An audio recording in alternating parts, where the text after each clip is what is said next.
మెదక్ జిల్లా నిజాంపేట మండలంలోని ప్రముఖ పుణ్యక్షేత్రం చల్మేడ శ్రీ తిరుమల స్వామి ఆలయం భక్తుల కోలాహలంతో సందడిగా మారింది.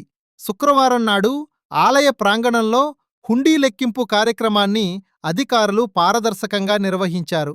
దేవాదాయ శాఖ జిల్లా ఇన్స్పెక్టర్ రంగారావు, జీపీఓ స్వప్న, ఆలయ ఈవో రవికుమార్ మరియు చైర్మన్ అక్కపల్లి రామ్రెడ్డిల పర్యవేక్షణలో ఈ లెక్కింపు కొనసాగింది. ఈ హుండీ ద్వారా స్వామివారికి 1,35,866 రూపాయల నగదు ఆదాయం వచ్చినట్లు ఈవో రవికుమార్ వెల్లడించారు.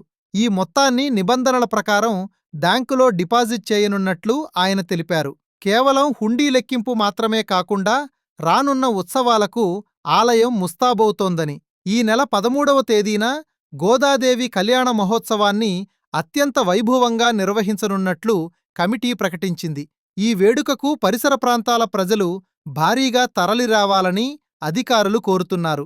అంతేకాకుండా ఈ నెల 25న రథసప్తమి పురస్కరించుకుని స్వామివారి బ్రహ్మోత్సవాలను అంగరంగ వైభవంగా జరిపేందుకు సర్వం సిద్ధం చేస్తున్నామన్నారు. హుండీ లెక్కింపు కార్యక్రమంలో ఆలయ చైర్మన్ రామ్రెడ్డి, అర్చకులు రామ్మోహన్ శర్మ, సర్పంచ్ బొమ్మన మల్లేశం, ఉప సర్పంచ్ ఆకుల మహేందర్తో పాటుగా ఆలయ డైరెక్టర్లు, గ్రామస్తులు పెద్ద సంఖ్యలో పాల్గొన్నారు. 9 రోజులకు గాను ఆలయంలో భక్తులచే కానుకగా సమర్పించబడినటువంటి హుండీ లెక్కింపు కార్యక్రమం ఈరోజు గ్రామస్తులు, గ్రామ పెద్దలు, దేవాదాయ శాఖ పరిశీలకులు, మెదక్ డివిజన్ గారు, రంగారావు గారు మరియు గ్రామ పంచాయతీ, రెవెన్యూ, పోలీసు శాఖ, అలాగే గ్రామ పెద్దలు, గ్రామస్తులు భక్తుల సమక్షంలో లెక్కించడం జరిగింది. తద్వారా 1,35,866 రూపాయలు ఆదాయం సమకూరినది. ఇటు ఆదాయంను దేవస్థానం బ్యాంకు ఖాతాలో జమ చేసి రాబోయే జాతర కార్యక్రమంలో భక్తుల సౌకర్యాలకు వినియోగించడం జరుగుతుందని ఈ సందర్భంగా తెలియజేయడం జరుగుతుంది. శ్రీ స్వామివారి సేవలో రాబోయే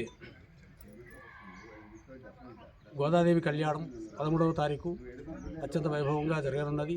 అలాగే వచ్చే రథసప్తమి బ్రహ్మోత్సవ జాతర వేడుకలు కూడా 5 రోజులు అత్యంత వైభవపేతంగా జరగవలసి ఉన్నవి.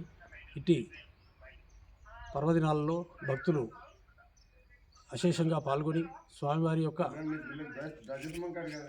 మొక్కుబడులు చేసుకొని స్వామివారి యొక్క అనుగ్రహాన్ని పరిపూర్ణంగా పొందాలని తెలియజేస్తూ వారికి సౌకర్యాలు కల్పించడంలో గత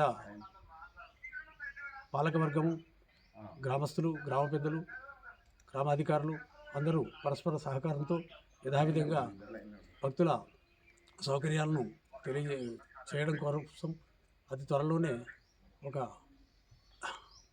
వినతిపత్రం అన్ని శాఖలకు అందజేయడం జరుగుతుంది.